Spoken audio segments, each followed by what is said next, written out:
teman-teman yang lain juga bisa ngecek ya. Terus langsung aja bakalan aku share screen juga sekaligus bahan-bahan yang bakal kita diskusiin bareng atau sharingin bareng.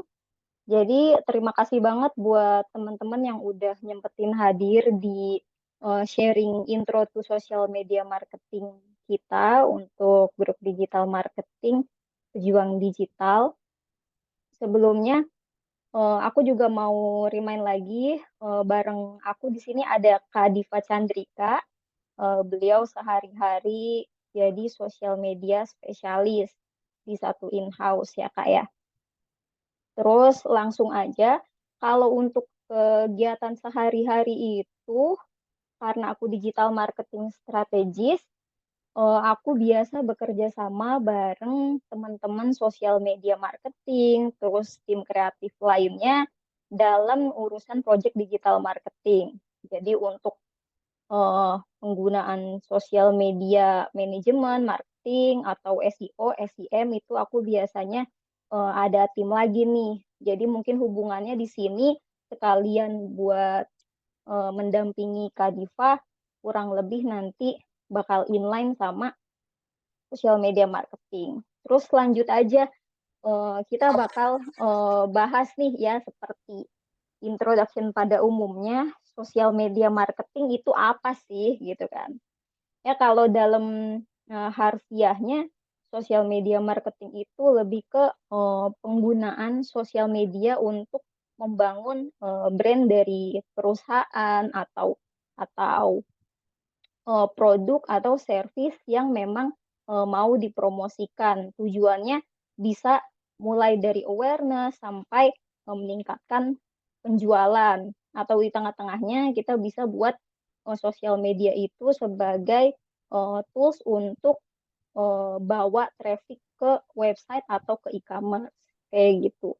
Mungkin dari teman-teman kalau misalkan mau ada yang ditambahkan, ini monggo banget ya. Jadi di sini kita diskusi kalau misalkan mau ada yang nambahin kah atau mau langsung tanya untuk di topik-topik yang bakal kita bahas berjalan ini, boleh angkat tangan ya gitu.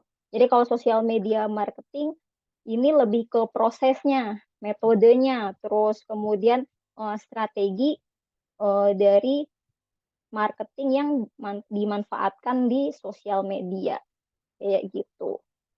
Terus siapa aja sih yang bisa memanfaatkan sosial media marketing dan siapa aja para orang-orang dari perusahaan yang butuh banget untuk layanan sosial media marketing. Ini aku bakalan dibantu sama Kak Diva. Silakan Kak Diva.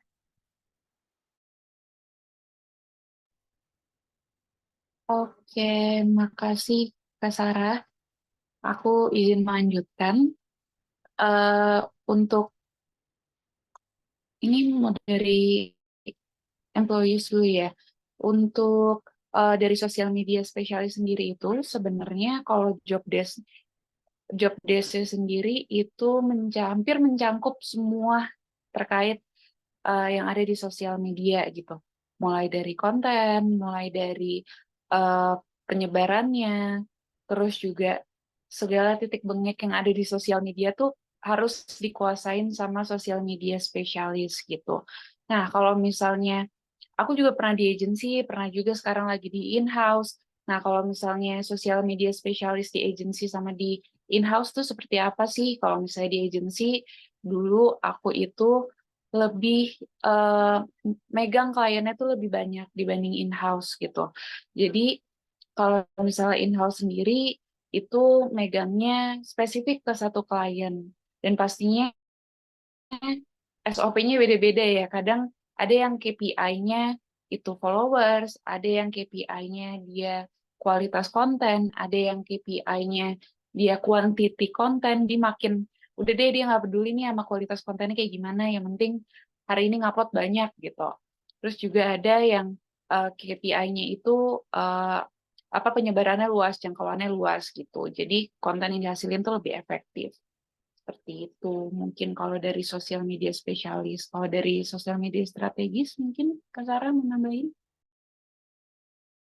Biasanya untuk posisi sosial media strategis ini, mereka masih ada tim-tim lain di bawahnya. Jadi sosial media strategis ini sifatnya mirip-mirip sama sosial media spesialis, cuma memang untuk strategi umumnya dia juga yang buat, misalkan strategi 6 bulanan dari goals yang tadi Kak Diva sempat sebutin ya, mau awareness atau traffic apa leads, atau bahkan fokus ke deliverables-nya nurutin klien yang maunya yang penting upload tiap hari gitu ya. Jadi eh, ini biasanya kalau sosial media strategis itu bahkan dia ada yang punya admin lagi di bawahnya kayak gitu. Cuma biasanya sosial media strategis ini dipakai sama perusahaan yang memang ini sih apa namanya kurang develop di posisi digital marketing strategis karena mungkin belum mau fokus ke channel lain sebelum sosial media. Tapi ini cuma ini ya penglihatan langsung dari beberapa klien gitu. Memang mereka kalau misalkan timnya belum develop ya biasanya mereka pakainya yang sosial media strategis atau bahkan langsung ke konten kreator. Jadi dia buat buat konten langsung sekaligus ngadmin kayak gitu. Nah, kalau konten kreator itu sendiri biasanya memang tergantung juga sama kebutuhan perusahaannya sendiri. Kalau misalkan di in-house dia bahkan sampai jadi talent ya. Tapi lagi-lagi memang eh, untuk kebutuhan ini kita harus paham apa yang bakal bisa kita kasih ke employers dalam hal ini orang-orang yang pekerjakan kita gitu. Kalau community development biasanya mereka memang eh, berhubungannya ini straight through langsung ke tim PR biasanya karena bagian dari tim PR kan jadi sosial media itu memang salah satu fungsinya itu kan untuk mengembangkan community. Jadi gimana caranya perusahaan itu hmm, lewat sosial media itu mengembangkan, manage, terus kalau bisa terus-terusan engage sama community dari produk atau service dari perusahaan tersebut. Kayak gitu aja, Kak Diva.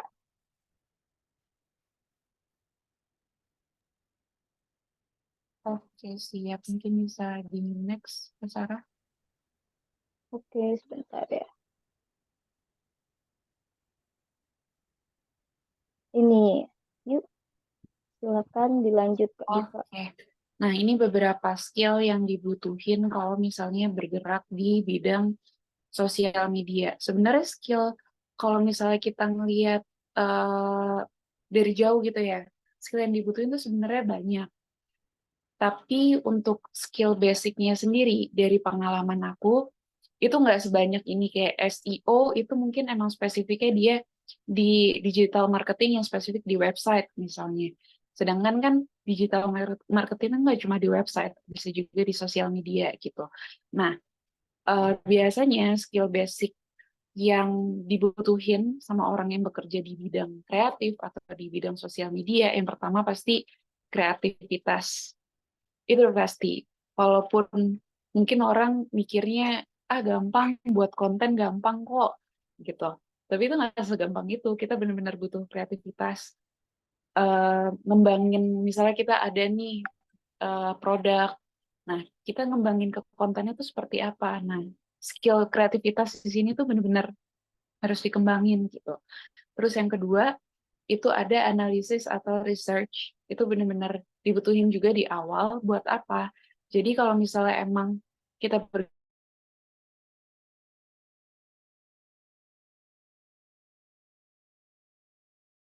saingan atau sosial media yang bergeraknya mirip di bidang kita.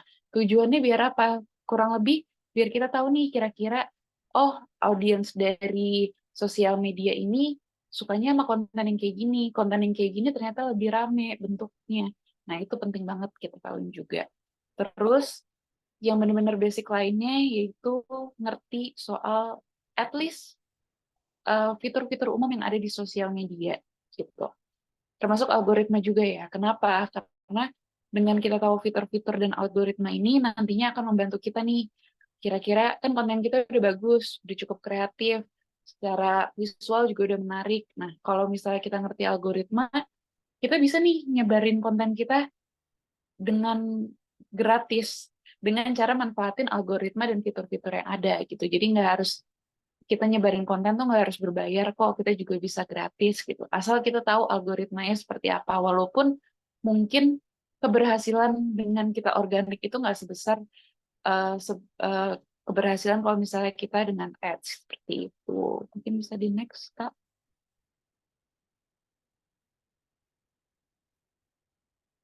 Nah, ini gambaran sebesar apa sih sosial media di dunia. Jadi ternyata pengguna sosial media di dunia itu cukup besar ya angkanya. Dan masing-masing platform itu ada kegunaannya sendiri. Kayak Facebook, dari dulu sampai sekarang Facebook itu digunain buat kebanyakan ya bertukar kabar. Sekarang sih mungkin Facebook itu arahnya lebih komunitas sebenarnya. Jadi banyak komunitas yang lebih aktif dan spesifik itu ada di Facebook. Terus juga media sharing itu juga kebanyakan di Instagram dan TikTok, YouTube juga. Ini secara dunia ya, jadi mungkin agak beda sama di Indonesia gitu. Kayak misalnya apa nih relationship network itu nomor pertama ada Tinder, yang kedua ada maaf aku kurang tahu apa. Tapi mungkin kalau misalnya di Indonesia sendiri dating apps yang paling terkenal mungkin ada Tinder, ada Bumble ya kan ada macam-macam gitu. Tuh. Nah, kita mau lihat nih yang versi Indonesianya kayak apa. Ini active user sosial media yang ada di Indonesia. Jadi kita bisa lihat nih jumlah penduduk di Indonesia itu ada 278 juta. Dan active user-nya dari masing-masing platform yang paling besar itu Facebook ada di angka 191 juta. Jadi itu pengguna aktif sosial media di Indonesia ternyata tuh 50, lebih dari 50% malah dari penduduk data penduduk yang ada di Indonesia gitu. Jadi ini buat gambaran sih teman-teman, gambaran kurang lebih eh, sosial media tuh cukup efektif nggak sih di Indonesia? Ternyata kalau misalnya kita lihat dari angka ini cukup efektif karena melihat dari presentasinya lumayan besar gitu kan. Nah, untuk demografinya sendiri seperti apa? Masing-masing platform itu punya demografi masing-masing. Misalnya kayak di TikTok, di Indonesia tuh ternyata TikTok tuh didominasi sama perempuan usernya gitu kan. Sedangkan di Twitter ternyata didominasi oleh laki-laki. Kenapa? Itu ada sebabnya. Kalau misalnya dari, aku pernah baca penelitian dari psikologi soal sosial media, kenapa TikTok usernya lebih banyak perempuan? Karena lebih banyak perempuan yang suka hmm, joget-joget gitu kan. Banyak kan di TikTok konten yang joget-joget gitu. Sedangkan laki-laki nggak sebanyak gitu untuk nge-produce konten yang joget-joget. Nah, sedangkan kalau di X atau Twitter nih, kenapa laki-laki lebih banyak dibanding perempuan gitu? Karena bentuk konten di Twitter itu kebanyakan adalah teks dan laki-laki untuk ngomong nyampein di depan kamera tuh kan mungkin terasa agak PR ya, mungkin lebih mudah untuk ngetik aja deh buat keluh kesah gitu dibanding depan kamera gitu. Lebih nyaman di Twitter gitu. Jadi masing-masing platform ini ada demografi dan tujuannya masing-masing gitu. Bisa di next, Pak Sarah? Oke, ini action plan-nya. Mungkin Pak Sarah mau bantu mulai dulu. Oke, jadi untuk melakukan kegiatan sosial media marketing ini,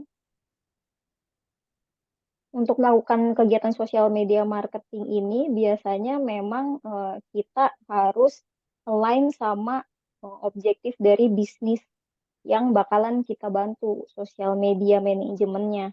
Objektifnya itu misalkan apa? Oh, perusahaan A ini mereka udah punya goal 5 tahunan nih atau goal 1 tahunan. Misalkan contohnya meningkatkan produksi sebanyak 20 kilo ton produksi misalkan roasting biji kopi. Ya berarti kita harus samain itu dengan strategi digital marketing atau lebih tepatnya di sosial media marketingnya ini. Contohnya apa?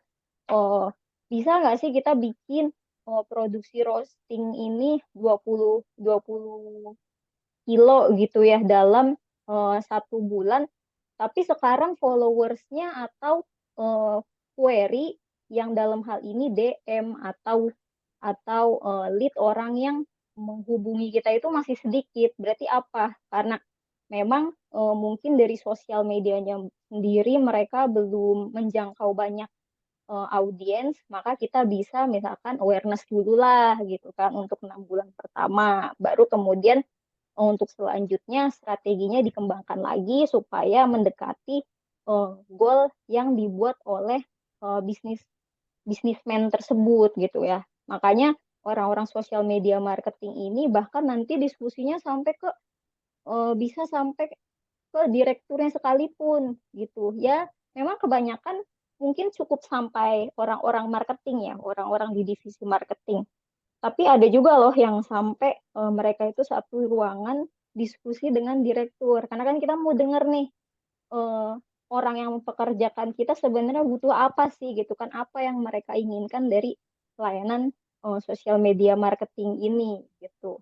Kemudian yang kedua untuk mempelajari target customer kita. Jadi memang kita harus menyesuaikan kita jual misalkan produk collagen drink gitu. Kita harus tahu orang yang butuh collagen drink ini umurnya berapa, terus kebanyakan dari lokasinya itu kebanyakan yang bakalan tertarik itu daerah mana, terus kemudian karena collagen drink ini misalkan satu potnya 200 gram itu harganya 400.000. Kira-kira orang dengan income berapa sih gitu kan yang mampu atau mau beli collagen drink yang dimana ini mungkin hasilnya itu baru kelihatan jika mereka konsumsi 2 sampai 4 pot gitu kan dalam sebulan gitu. Dan kira-kira orang dengan income segitu job title mereka apa aja kayak gitu. Dan mereka kebanyakan dari industri apa dan dengan interest yang seperti apa gitu. Mungkin bisa dicocokkan dengan kalau collagen drink berarti mereka interestnya itu di beauty atau yang dan lainnya gitu. Kemudian kita dari sosial media marketing ini eh, kita bisa buat secara terus-terusan itu atau secara reguler eh, buat kompetitor analisis gitu.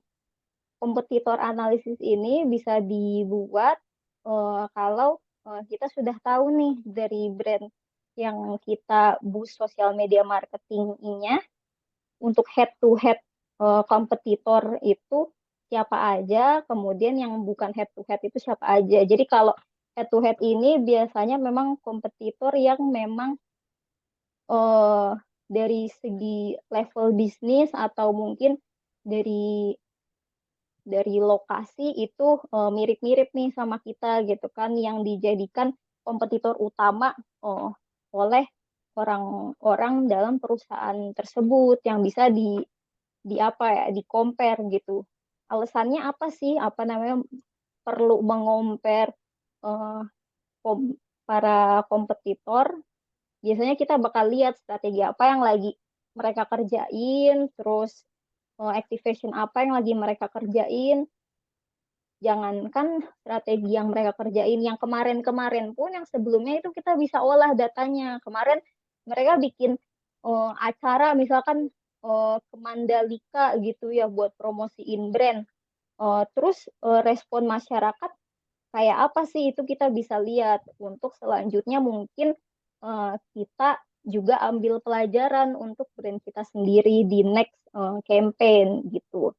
Jadi bisa jadi untuk kompetitor analisis itu bisa jadi pembelajaran baik itu eh, activation yang dilakukan oleh kompetitor hasilnya baik atau buruk gitu. Kemudian memang sosial media spesialis atau strategis yang melakukan hal-hal teknis untuk social media marketing itu mereka biasa banget buat ngatur kalender untuk konten delivery. Misalkan eh, untuk pembuatan konten di bulan Juli gitu. Itu biasanya di bulan Juni minggu minggu kedua sampai ketiga mereka fokus buat arrange strategi apa, activation apa, dan detail-detail kira-kira topik apa yang mau mereka angkat di bulan depan. Ini adalah versi lebih matangnya dari strategi bulanan atau semester atau bahkan strategi tahunan yang sudah mereka uh, mintai approval ke atasan seperti itu. Untuk selanjutnya nanti diproses oleh tim teknis kreatif seperti desain grafis, terus uh, apalagi content writer yang berhubungan dengan copy, misalkan mungkin bisa jadi itu nanti ada hubungannya ke admin juga selaku nanti yang teknis ke scheduling dan uploading kayak gitu.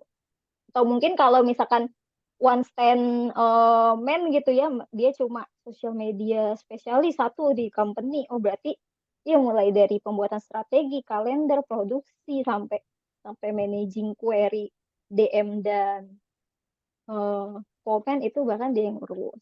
Terus kemudian membuat konten terbaik di industri dia sendiri gitu. Ini tentunya kalau konten kita terus-terusan ini ya eh, berinovasi gitu kan di evaluasi konten-konten yang kita produksi. Biasanya konten itu dievaluasinya kapan sih gitu kan? Ada yang memang untuk evaluasi kontennya itu dilakukan tiap bulan karena mungkin mau lihat nih hubungan misalkan konten C yang sebelumnya udah apa namanya di boost teasernya di konten A gitu kan. Jadi kan itu dalam satu kesatuan ya. Oh, sorry ini ada yang bocor suaranya. Boleh minta tolong di mute lagi siapa ya? Kak Andini. Sorry suaranya bocor Kak. Oh ya, makasih ya. Mm-mm. Itu tadi ya ada yang bulanan, ada yang 2 mingguan, bahkan ada yang eh, per mingguan gitu. Ini lebih ke gimana kesepakatan dari timnya sendiri sih. Mereka punya punya komitmen untuk kalau misalkan mau oh ya mingguan deh atau 2 mingguan atau sebulanan gak masalah. Yang penting tiap-tiap evaluasi itu memang eh, dilanjutkan, eh, maksudnya ditindaklanjuti, entah itu dari konten oh kurang perform gitu kan atau mungkin oh ternyata bagus loh konten seperti ini kita bisa lanjutkan lagi di bulan depan seperti itu. Terus yang terakhir eh, ini mirip-mirip sama yang tadi ku sebutin track performances tapi ini dalam hal nggak cuma konten tapi mungkin bisa jadi activation yang dilakukan bisa jadi itu dalam waktu 2 minggu, sebulan, atau mungkin ada loh activation social media marketing yang dilakukan sangat lama periodenya, misalkan sampai 3 bulan kayak gitu. Nah ini performanya juga di track, nggak hanya yang per activation, bisa secara overall gitu ya. Tapi memang secara overall pun ini nggak bisa di compare langsung karena mungkin di tiap bulannya kita punya activation yang berbeda-beda gitu. Jadi tinggal di-adjust aja strateginya apa yang dibutuhkan seperti apa. Biasanya memang ini strateginya kita harus range matang-matang. Biasanya spesifik dari strateginya apa sih, kemudian measurable bisa dihitung nggak nih gitu. Apa yang dihitung? Misalkan pencapaian yang mau diambil dari sebuah activation. Oh, misalkan kita mau bikin ini deh campaign biar orang-orang tambah aware sama brand kita. Oh ya, berarti awareness. Awareness itu pakai metrik apa? Oh, hitungannya apa untuk kita bisa lihat campaign awareness kita berhasilnya itu seperti apa. Misalkan oh iya mungkin bisa bisa kita anggap sukses kalau misalkan kita udah reach 2 juta audiens kali ya. Nah, itu measurable, bisa dihitung. Kemudian ada lagi eh, attainable. Attainable itu gimana caranya kita buat capai goal dari strategi kita. Misalkan, oh kalau misalkan kita mau bikin campaign awareness, gimana caranya ya gitu kan? Kan misalkan kita baru jalanin sosmed 3 bulan nih, audiensnya kayaknya itu-itu aja deh yang engage. Oh berarti kita bisa misalkan mulai dari kerjasama dengan media partner atau bahkan KOL untuk guide audiens dari luar hmm, akun tersebut atau mungkin mengiklankan, tapi iklannya juga harus inline sama sama goals-nya itu awareness. Itu ya supaya supaya attainable goal-nya itu bisa dicapai dengan cara apa. Kemudian ada lagi eh,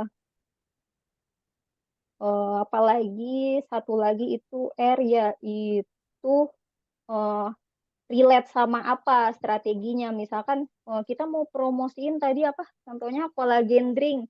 Collagen drink ini relate sama apa sih? Mungkin oh iya memang akhir-akhir ini tuh lagi rame banget gitu kan produk collagen drink dan orang-orang itu biasanya yang promosiin tuh kayak artis-artis kecantikan gitu kan. Kita cari momentum strateginya ini dihubungkan ke sana mungkin kayak kayak apa namanya iya nih orang-orang lagi interest ke sana jadi memang activation atau campaign strategi kita itu relate dengan produk eh, layanan atau misalkan momentum-momentum di sosial media kayak gitu terus ada lagi eh, kalau untuk buat strategi sosial media marketing itu eh, terikat dengan waktu gitu. Kita buat strategi itu harus ada periodnya loh gitu kan.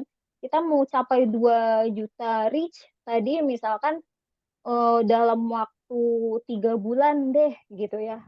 Maka semua strategi itu harus di breakdown nih per bulannya nanti kita harus ngapain bahkan per 2 minggunya ngapain, mingguannya ngapain supaya benar-benar 2 juta itu tercapai dalam waktu misalkan 3 bulan gitu. Seperti apa yang sudah didiskusikan bersama tim digital marketing atau bahkan sampai ke tim marketingnya gitu. Jadi biasanya memang kalau kalau period ini mungkin kita bakalan dapat ancang-ancang hmm, waktunya itu dari tim-tim yang ada di atas gitu misalkan oh ya udah 3 bulan deh gitu kan targetnya segini-segini baru nanti dari sosial media spesialis atau strategis bakal buat strategi supaya hal itu bisa tercapai kayak gitu dan 3 poin di bawahnya ini yang customer relationship management, shareable content dan earned media sama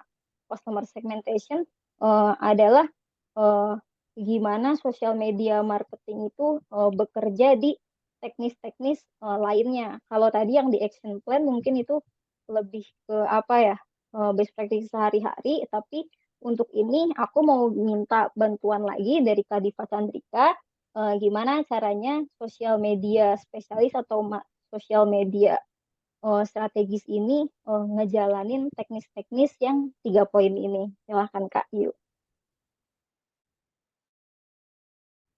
Oke, makasih Kak. Dari Kak Sarah.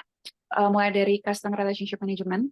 Mungkin kalau misalnya kita sehari-hari penerapannya di kehidupan sehari-hari ya, ini sebenarnya tuh bentuk yang udah sering kita temuin gitu.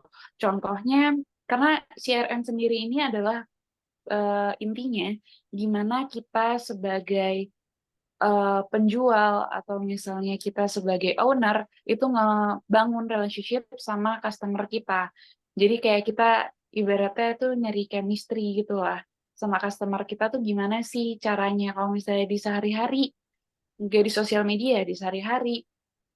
Contohnya tuh mungkin sekarang nih mau deket-deket Lebaran, biasanya ada brand-brand tertentu itu yang ngirimin hampers atau parcel untuk customer yang emang udah pernah transaksi beberapa kali gitu. Itu adalah satu bentuk CRM gitu.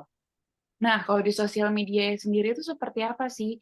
Misalnya gini, Contoh simpelnya, misalnya kakak-kakak pernah atau teman-teman pernah nge-DM salah satu brand nih, misalnya komplain, nge-DM kenapa misalnya beli ayam goreng tapi nggak dapet sambelnya gitu. Nah, itu biasanya dari pihak brandnya akan ada balasan seperti sebenarnya bentuknya auto text gitu ya, template gitu, auto text yang udah disiapin dari entah WhatsApp, entah Instagram gitu. Kita dari sana udah ada bentuk balasan seperti itu adalah salah satu bentuk CRM gitu.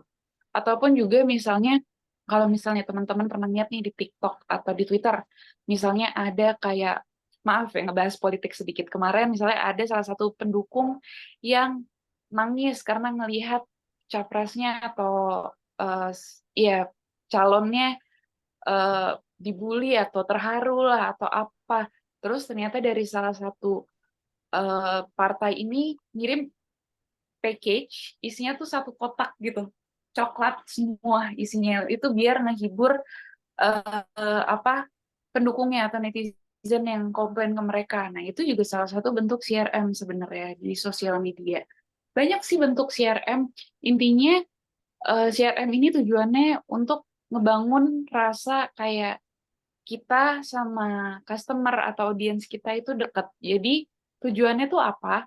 Biar kalau misalnya kita ada tanya jawab atau kita pengen ngeriset social listening gitu dari audiens kita sendiri, itu feedbacknya dari audiens kita tuh juga bagus. Jadi kita akan dapat banyak masukan atau kita ngejalanin research-nya itu lebih mudah karena social listening-nya dari audiens itu juga feedbacknya bagus gitu. Nah, kedua ada shareable content. Shareable content sendiri sebenarnya kita tuh sering, kalau misalnya kita sering buka sosial media ya, banyak banget konten yang shareable gitu. Shareable ini sendiri bentuknya gimana? Misal ada brand yang ngeceritain soal background brandnya sendiri, misalnya dari perjalanannya, mulai dari dia ngerintis, terus misalnya dia pernah ketipu, sampai akhirnya dia bangkit lagi, itu seperti apa. Nah, itu konten yang sebenarnya bisa jadi inspirasi dan biasanya menguatkan banyak orang gitu kan. Nah, itu adalah konten yang bisa di-share ke banyak orang gitu. Atau misalnya itu mungkin terlalu berat ya kalau misalnya kita harus menceritain background dan lain sebagainya, itu terlalu berat. Terus kalau misalnya yang ringan gimana? Yang ringan tuh konten seringan misalnya kita tahun baru kemarin. Di akhir tahun kita bikin konten, nggak usah ribet-ribet deh, kita bikin konten aja deh, konten kalender yang kita share, misalnya kalender yang nunjukin tanggal merah tuh tanggal berapa aja sih, atau misalnya hari kejepit tuh tanggal berapa aja sih. Nah, kenapa itu berpotensi untuk di-share? Karena hampir semua orang ngerasain, entah pekerja, entah mahasiswa, mahasiswi, itu kan ngerasain hari kejepit gitu ya. Nah, itu konten-konten yang shareable gitu. Jadi kayak misalnya kita nge-share nih ke keluarga kita, ternyata tanggal segini tanggal kejepit, kita bisa liburan bareng. Itu benar-benar banyak banget bentuk konten yang bisa potensi untuk di-share besar gitu. Dan terakhir ada customer segmentation. Jadi customer segmentation sendiri itu misalnya kita tadi Kak Sarah udah mention, kita harus nentuin dulu nih target audiens kita seperti apa.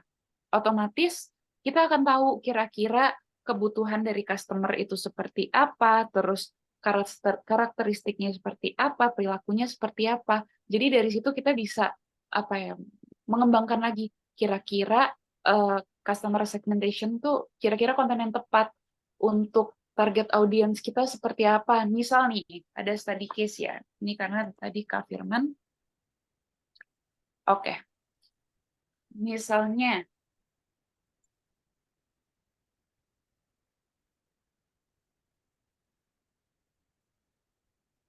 oke, aku ngasih study case sedikit aja ya.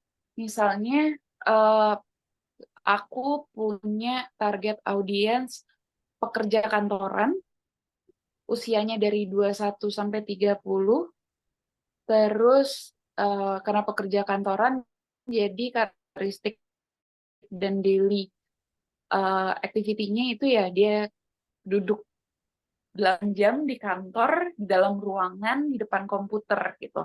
Nah, kira-kira bentuk konten yang relate tuh kayak apa ya dengan audiens, target audiens aku yang seperti ini.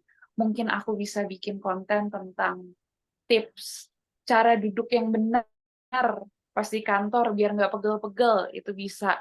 Atau mungkin aku bisa ngepromot, misalnya ada salah satu brand yang emang dia misalnya brand baju ya, yang nyaman untuk dipakai seharian di kantor gitu.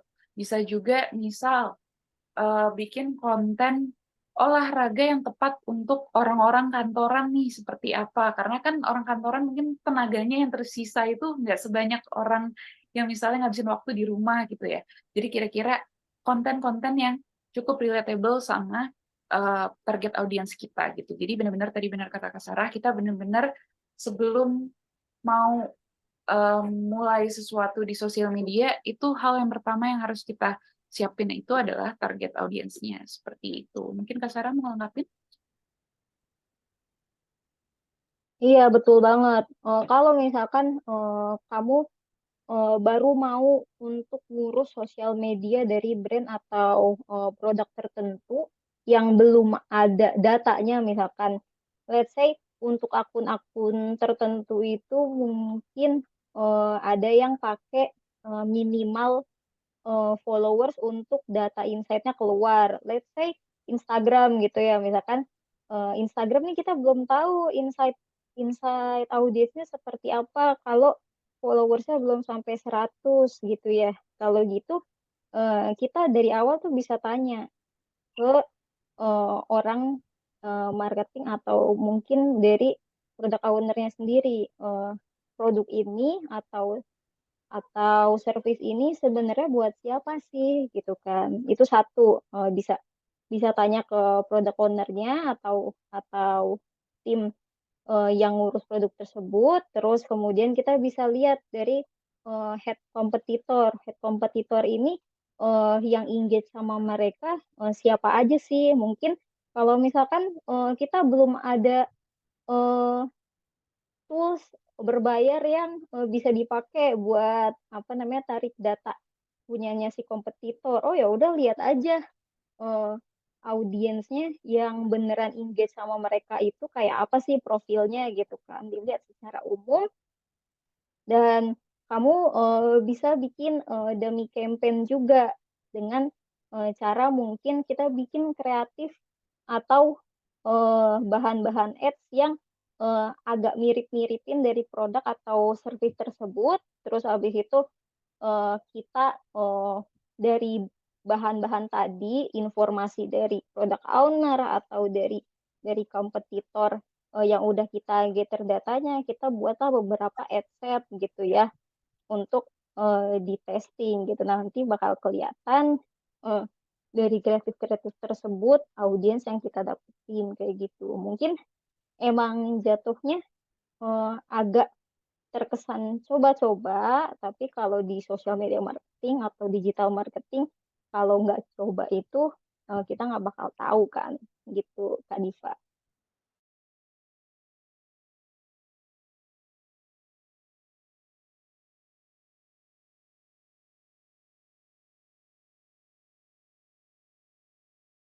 Lo Kak Diva kayak masih mute.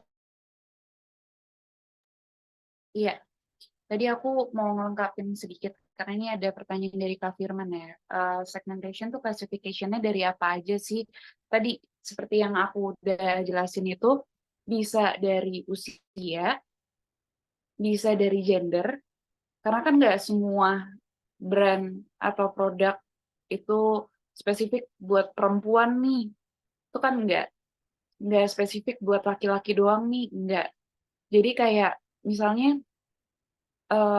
aku jualan brand make up gitu. Kan otomatis itu target audiensnya jelas kan. Kalau target audiensnya itu perempuan gitu. Lebih yang kayak gitu. Terus juga dari demografi juga bisa demografi ini dalam artian geografi ya. Jadi misalnya Kak Firman buka tempat makan misalnya di daerah Jakarta.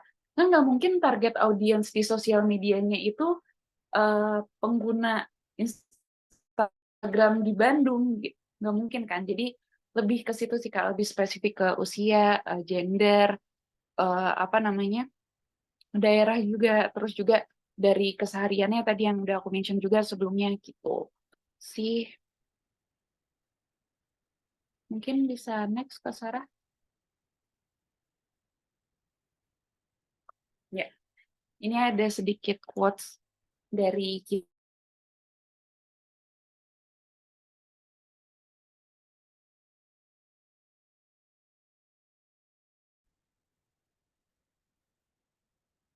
iya, Kak Sarah yang ada.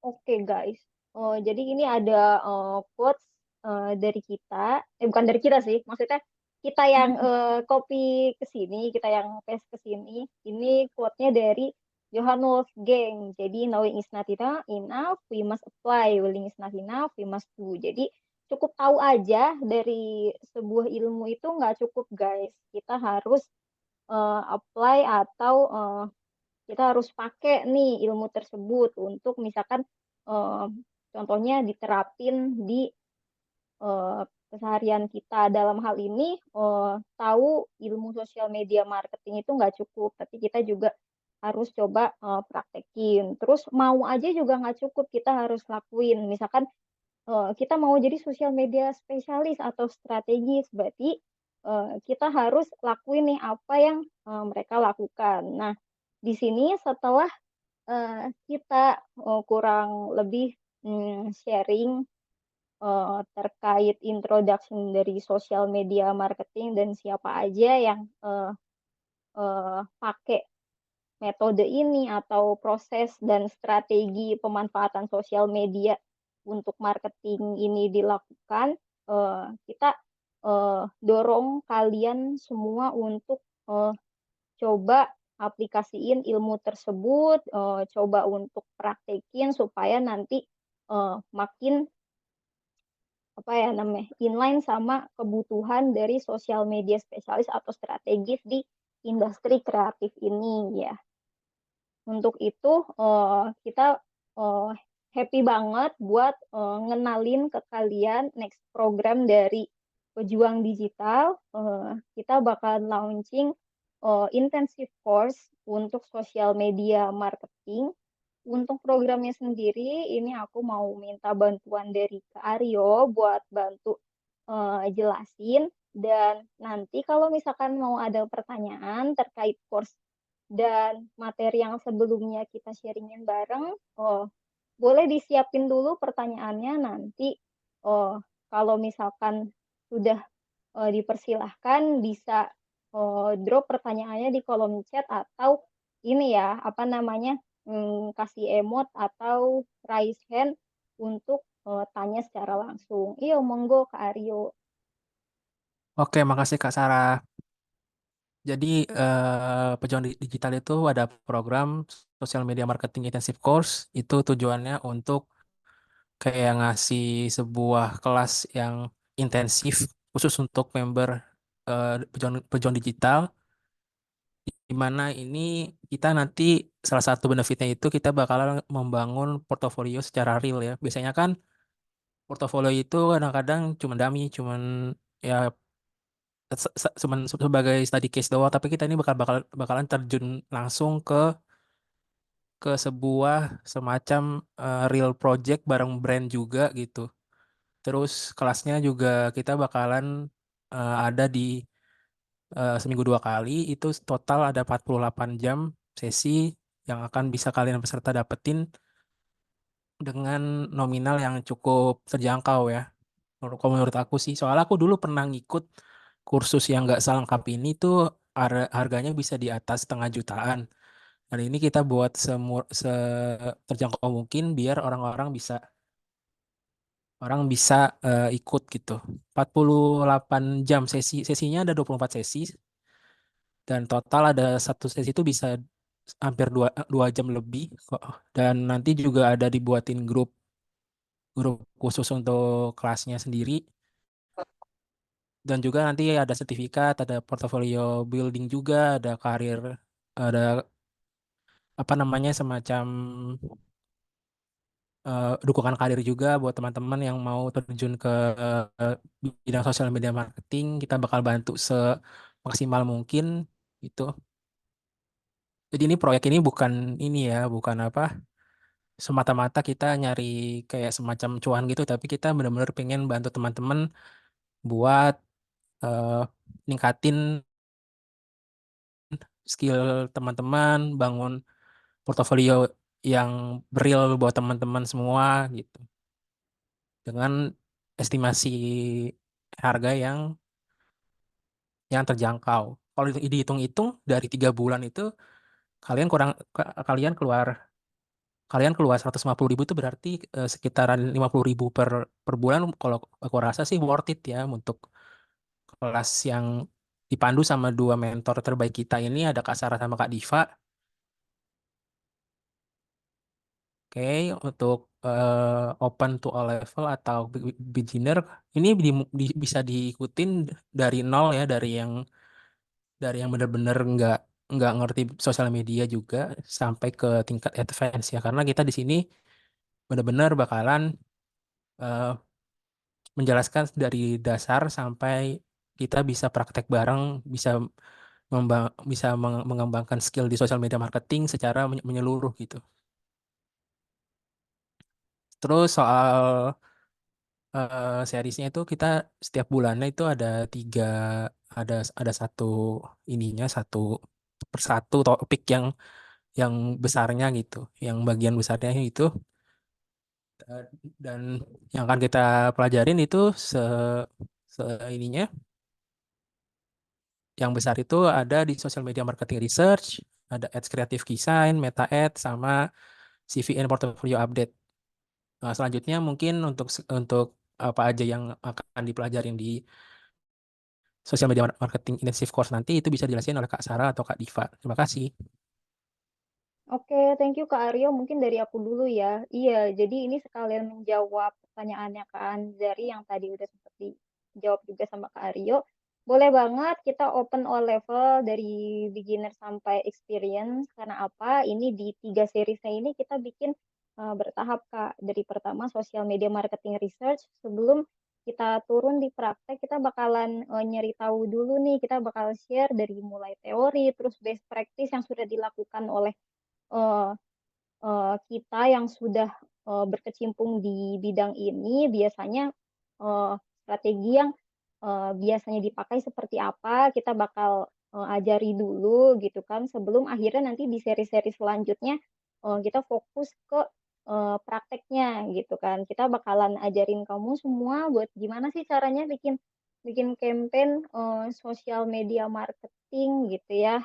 Ini bener banget Kak Aryo tadi udah sempet sebutin kita bakalan praktek bareng beberapa brand yang dimana ini kita siapin beberapa brand yang industri industri produk dan servisnya itu jenisnya berbeda-beda sengaja kita siapkan untuk kalian semua mempelajari nih untuk bidang ini best practice-nya strateginya seperti apa gitu ya, mulai dari brand terkait UMKM, terus produk pakai yang sampai ke e-commerce, atau mungkin yang satu lagi itu yang brandnya terkait dengan jasa, kayak gitu guys.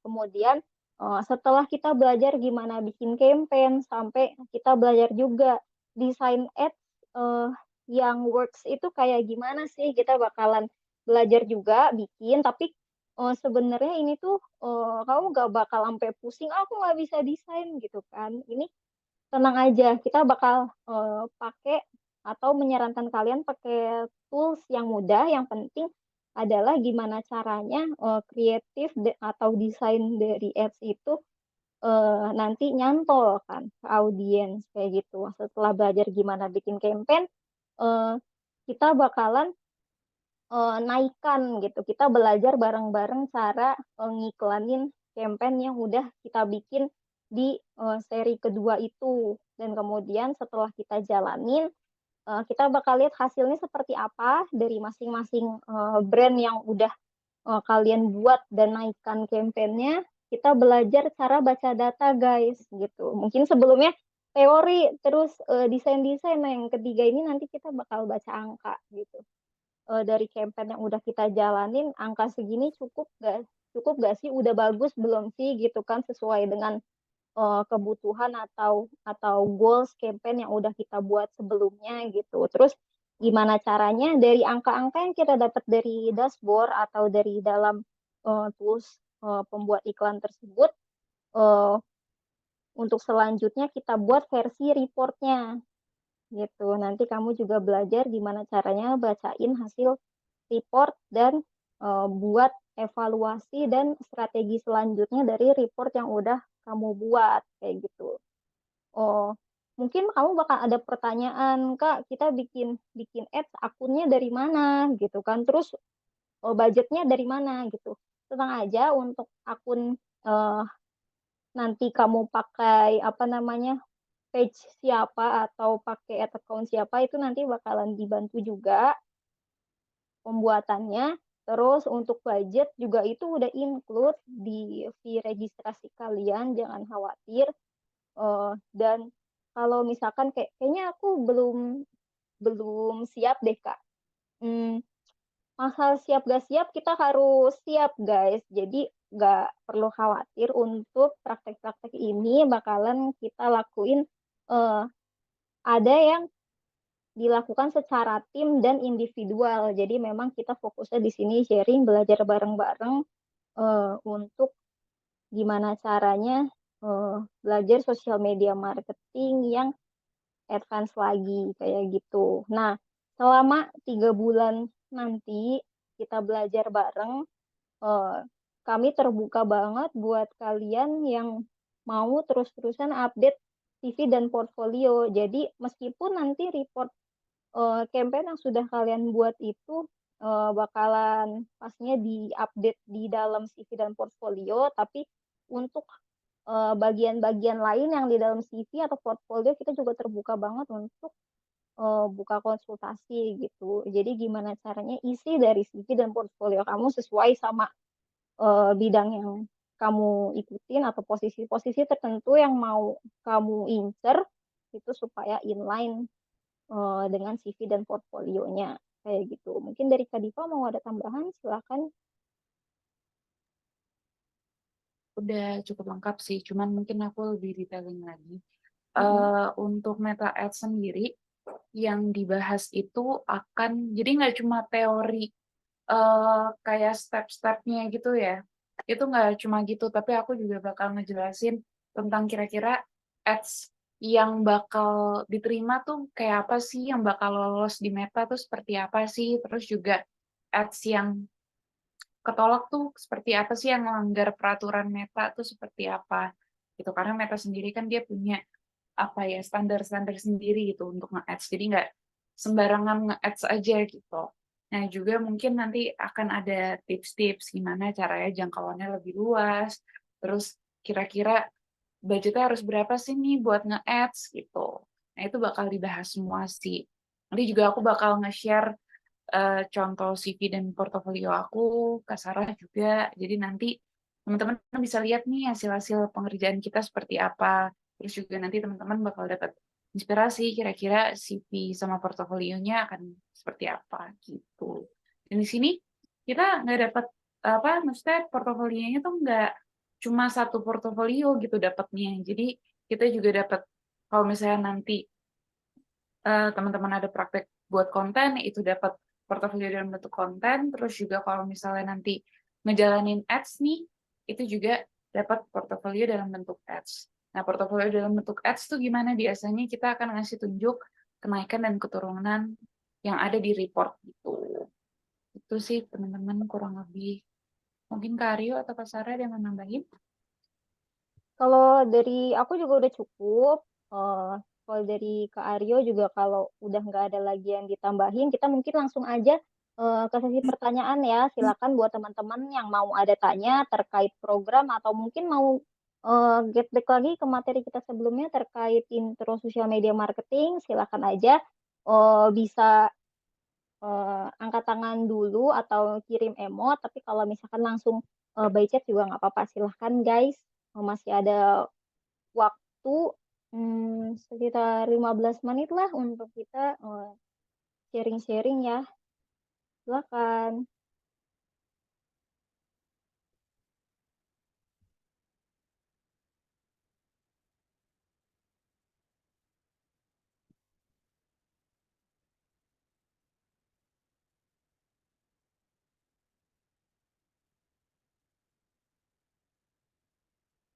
Atau mau ku bantu ke belakang dulu biar ingat lagi nih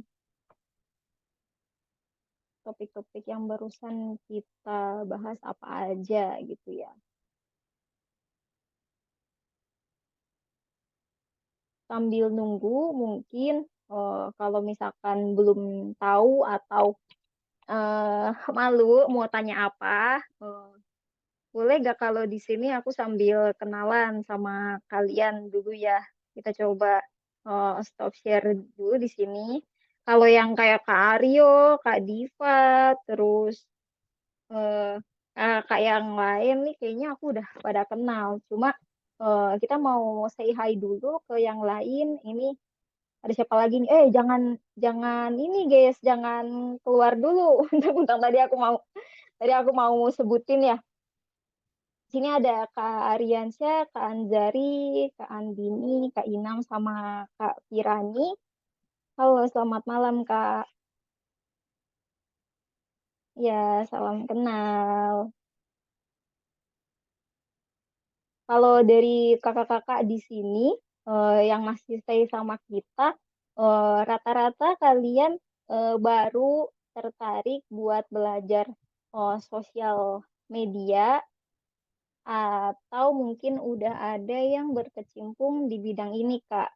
Boleh jawab langsung atau kalau mau via chat juga nggak apa-apa, nanti kita jawabin ya. Halo, boleh di chat ya, Kak ya. Oh, kalau misalkan baru belajar, boleh tulis baru belajar gitu. Tapi kalau misalkan sudah kerja di bidang ini, boleh ditulis aja. Oh, ini nih ada Kak Anjari, aku sudah berkecimpung tapi langsung learning by doing, jadi butuh ilmu lagi.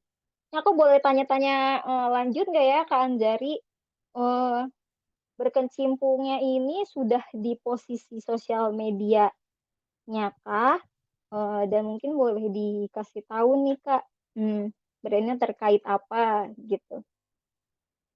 Boleh baca chat atau jawab aja. Sosial media kah, Kak Anjari? Sosial media spesialis di retail F&B sebelumnya.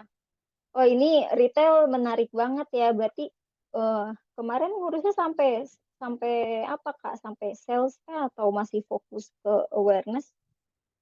Sekarang kayak sebagai KOL spesialis di retail fashion. Oh, pindah industri nih ya dari F&B ke retail fashion.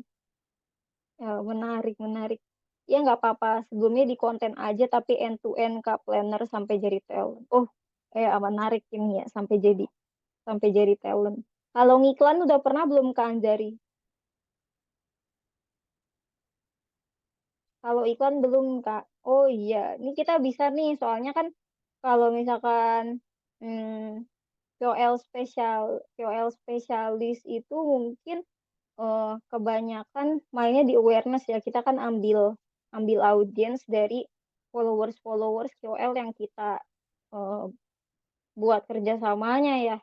Tapi terkadang dari klien juga minta ya dari kerjasama kita bareng KOLA ini udah dapetin leads berapa sih? Kayak gitu bisa sering ditanyain kan Kak dari employer sendiri gitu kan.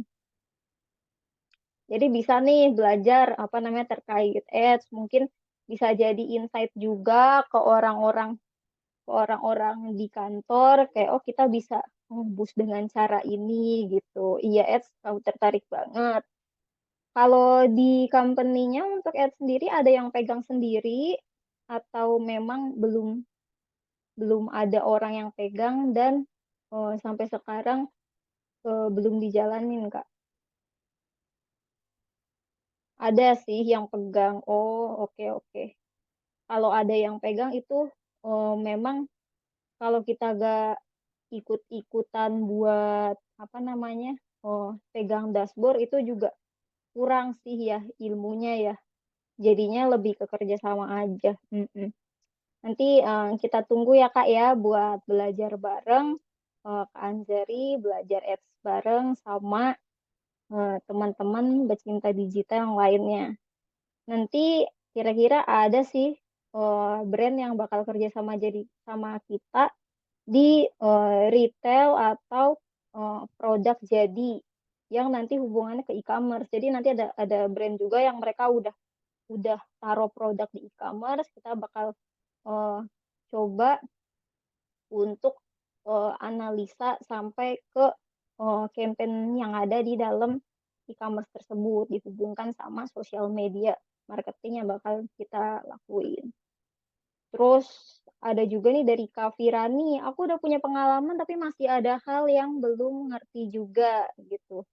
Sebelumnya Kak Firani untuk posisinya samakah sosial media spesialis atau mungkin bagian kreatif tapi posisi yang lain Kak boleh dibantu ini ya eh, elaborate penjelasannya. Halo Kak Firani.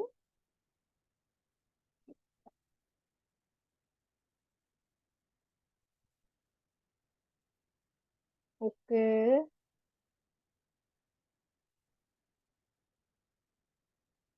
Terus sebenarnya kalau misalkan udah punya pengalaman tapi ada hal yang belum ngerti juga, ini mirip-mirip sama aku waktu kemarin mutusin buat ikut bootcamp. Jadi, oh nih sekali, ya udah nanti dulu dah intermezzonya aku. Udah bales ternyata Kak Firani. Aku posisi konten kreator aja, cuma tertarik juga jadi sosial media spesialis. Oh, berarti ini sebelumnya untuk sosial media spesialis atau admin dan yang strategik ada lagi ya Kak ya dari timnya ya. Nggak apa-apa banget, ini kita bisa belajar bareng. Jadi mungkin kalau konten kreator jadi fokus sama bagian teknis pembuatan konten, tapi kita bakalan cari tahu nih gimana caranya ngerjain market research gitu kan. Terus nganalisis audiens yang lebih tepat dari brand tersebut. Ini juga inline sama yang tadi aku sempat singgung sebelumnya. Jadi waktu itu aku sebenarnya udah 1 tahun jadi jadi sosial media spesialis 1 tahun, terus kemudian jadi digital marketing strategis juga 1 tahun. Tapi di situ aku ada perasaan eh, kayaknya dari ilmuku di digital marketing ini ada yang terlewat deh. Soalnya uh, learningnya itu by doing alias sebelumnya aku nggak ikut course apa-apa tapi alhamdulillah langsung kerja atau dapat posisi-posisi tersebut. Jadi kerasanya kayak belajarnya itu dari job desk yang udah diberikan terus uh, dari project-project yang diberikan juga sama atasan. Jadi jatuhnya kayak aku ngerasa ilmu-ilmunya ini yang dari praktek ini mencar-mencar gitu, mirip sama puzzle. Jadi waktu itu aku mutusin buat ikut course atau bootcamp dari performance marketing itu supaya tujuannya itu biar ilmu-ilmu atau praktek yang ku dapat di tempat kerjaku itu yang sebelumnya ku pikir terlalu mencar-mencar, aku gabungin lagi dengan cara belajar bareng teman-teman eh, dari awal di course gitu. Dan setelah setelah eh, menyelesaikan ibaratnya apa ya? Mungkin memang materi dan prakteknya itu kurang lebih udah mirip sama apa yang kita lakukan, tapi lebih ke ini eh, lebih paham step by stepnya gitu ya, mulai dari research terus bikin campaign sampai reporting itu kita beneran nyusun dari awal, jadi udah nggak ada rasanya kayak oh kayaknya dari ilmuku atau pengalamanku kayak ada yang kurang gitu ya, ibaratnya ini kayak kayak belajar lebih supaya lebih ngerasa matang dan percaya diri buat ngelanjutin untuk berkarir di bidang ini kayak gitu. Oke guys, kalau misalkan dari kalian belum ada lagi pertanyaan, boleh banget buat sharing dulu aja. Kalau ada yang mau ya, boleh di sesi ini juga atau mungkin ada yang mau tanya-tanya, nyusul. Kalau sekarang mungkin belum kepikiran mau nanya apa ya Kak ya, tapi nanti kalau misalkan mau ada pertanyaan atau mau ada sharing, silakan tulisin ya guys di grup kita, di grup apa nih Kak jadinya ya? Digital marketing ya Kak Aryo ya, grup digital marketing ya. Yap. Ya, di grup digital marketing nanti kita bakalan remind juga terkait next next apa ya, next course, next programming kita kayak apa nanti kita bakalan share lebih lengkap benefit-benefitnya apa aja, terus gimana cara registrasinya nanti kalian bisa pelajari dulu, pertimbangkan dulu dan kalau ada pertanyaan silakan langsung tanyain aja kita siap buat bales. Dan kalau bisa regisnya buru-buru guys sama ajak temennya soalnya soalnya di awal-awal ini kita pasti eh, apa ya kasih harga yang lebih murah daripada yang nanti daftarnya mepet-mepet kayak gitu. Kalau misalkan Mas takut kayak aku sendirian nih kayak gitu, jangan khawatir. Nanti waktu di sesinya kalian bakalan dapat teman juga, bisa jadi teman kelompok atau mungkin kalau misalkan dari awal mau udah ada teman yang ikut bisa diajak aja ya. Jadi kalian nggak bakal ngerasa sendiri buat belajar. Meskipun mungkin tadi kedengarannya agak agak lama, tapi sebenarnya kalau kita lakuin itu nanti bakalan udah enjoy enjoy aja kok setiap harinya gitu. Jadi dibikin santuy aja. Kalau dari aku apa nih pertanyaan lagi? Kak ini beneran dibantu untuk portfolio kan? Soalnya portfolio aku kurang banget. Iya, ini kita bakalan eh Ya. apa ibaratnya kasih consultation ya Kak Aryo ya. Nanti kita bakalan apa namanya Mm-mm. contohin dulu sama teman-teman sekalian kira-kira portfolio untuk posisi ini idealnya seperti apa sih gitu kan yang biasanya disubmit atau yang mungkin biasanya sudah apa namanya eh, tembus ke apa namanya job vacancy gitu kan yang efektifnya seperti apa, terus padatnya seperti apa, sama yang kayak tadi Kak Diva sebutin, kita bakalan tambah portfolio, gak cuma ads kreatif atau masukin gambar sama caption dari hasil campaign yang kalian buat, tapi kita juga bakalan masukin portfolio bagian performance hasil dari ads yang kalian bikin bareng-bareng nanti bakalan di input angka-angka dan apa namanya strategi yang udah kalian buat gitu. Kita pertanyaan real ya, bukan dummy atau study case. Iya, real banget. Soalnya nanti kita kan karena kerja sama sama beberapa brand ya, jadi kita bakalan buat campaign yang memang sesuai dengan brand tersebut. Kemudian dari hasilnya juga nanti brand tersebut bisa merasakan kayak gitu. Tapi jangan khawatir ini kita memang sudah ini kok apa namanya punya izin dengan brand tersebut untuk kerjasama. Mungkin ya brandnya nggak besar-besar banget guys, tapi menurut menurut aku lebih baik kita praktik bareng brand-brand yang eh, misalkan masih masih berkembang tapi kita bisa manfaatin prakteknya itu semaksimal mungkin daripada buat yang dummy atau study case dari brand-brand besar kayak gitu. Untuk kelas regisnya kapan Kak? Jadi untuk registrasinya sendiri kita buka dari mulai malam ini. Tapi kalau kelas regisnya nanti kita bakalan ada info lanjutannya Kak gitu. Jadi kita encourage banget untuk teman-teman semua untuk registrasi di awal karena apa? Eh, kita buat kelasnya ini agak terbatas karena eh, prakteknya sendiri kita bakalan kelompok-kelompokan kalian gitu ya untuk pengerjaan ads-nya gitu. Jadi eh, apa ya, lebih ke buruan amanin ini kamu, apa namanya, posisi kamu gitu. Ini ada tambahan dari Kak Aryo, harga promosi khusus peserta sharing session hari ini sampai 10 April. Oh, oke, untuk yang ikut sharing session ini sampai 10 April itu masih ada waktu. Ya, lumayan deh kalau misalkan masih ada ya ini ya, apa namanya, THR-nya bolehlah sisihin buat regis kelas kita nanti. Lumayan yang manfaatnya itu bisa eh, didapat di kemudian hari untuk update pengalaman dan portfolio kalian.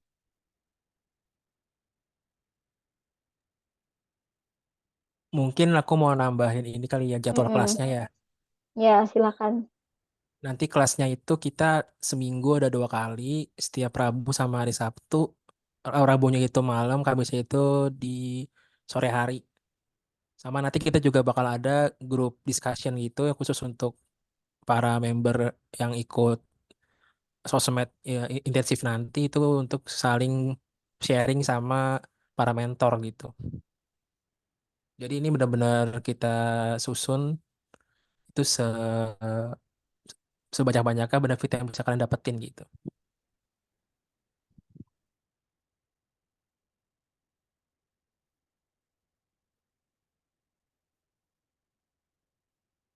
Iya ya, jadi hubungan kita gak sebatas belajar bareng di 3 bulan itu ketemunya waktu di kelas aja, enggak. Jadi setelah kelas pun atau sebelum kelas kalian bisa eh, tanya-tanya atau konsultasi, bisa terkait eh, tugas-tugas atau project yang emang kita lagi jalanin di course. Tapi kalau misalkan kalian punya pertanyaan terkait pekerjaan kalian yang kayak tadi, Kak Firani sama Kak Anzari yang emang udah berkecimpung di dunia kreatif dan digital, itu juga bisa banget buat sharing atau tanya-tanya sama kita kayak gitu, terkait kerjaan di digital dan kreatif kayak gitu. Oke guys, ada lagi nggak yang mau ditanyakan atau di-sharingin? Kalau dari Kak Aryo atau Kak Chandri, Kak Diva masih ada nggak?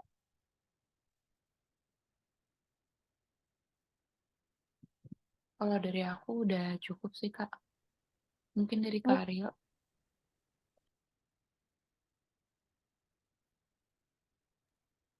Kayaknya udah cukup sih Kak. Mungkin eh kita kayak gimana ya jelasinnya ya. hmm? Itu ini tuh spesial banget buat kalian gitu. Soalnya kalau aku perhatiin itu kayak aku kan suka ngikut kursus juga di tempat lain itu dengan harga segini tuh aku nggak bakal bisa dapat sebanyak ini ilmunya gitu loh. Pertama kalian dimentorin sama 2 orang yang udah experience banget di bidang sosmed. Terus juga ada portofolio itu real. Terus kita kerja nyata nih, nyata bareng brand gitu. Itu pengalaman yang sebenarnya nggak bisa dihitung dengan uang sebenarnya. Jadi benar-benar berharga banget gitu seharusnya ya.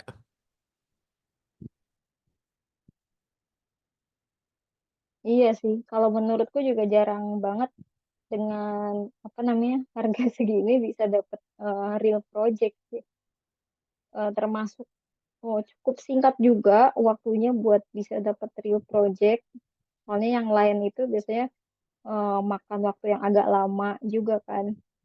Dan aku paham banget beberapa dari kalian juga udah pada kerja, jadi mungkin eh, untuk menyempatkan waktu untuk belajar khususnya yang praktek-praktek ini juga agak terbatas. Makanya kita usahakan memang kelasnya itu after office work ya. Kayak gitu. Dari aku udah itu juga. Sekarang juga udah 21.16 nih, kita lebih 1 menit. Terima kasih buat teman-teman sekalian yang udah stay sampai sekarang buat sharing dan tadi mantengin program-program baru kita. Kami tunggu untuk apa namanya registrasi untuk program selanjutnya. Kalau misalkan masih mau ada pertanyaan terkait program tersebut, silakan tanyakan di grup digital marketing. Kami tunggu. Selamat malam. Nah, Thank makasih you ya Kak. guys. Iya, Selamat selamat malam. malam. Thank you ya guys. Thank you.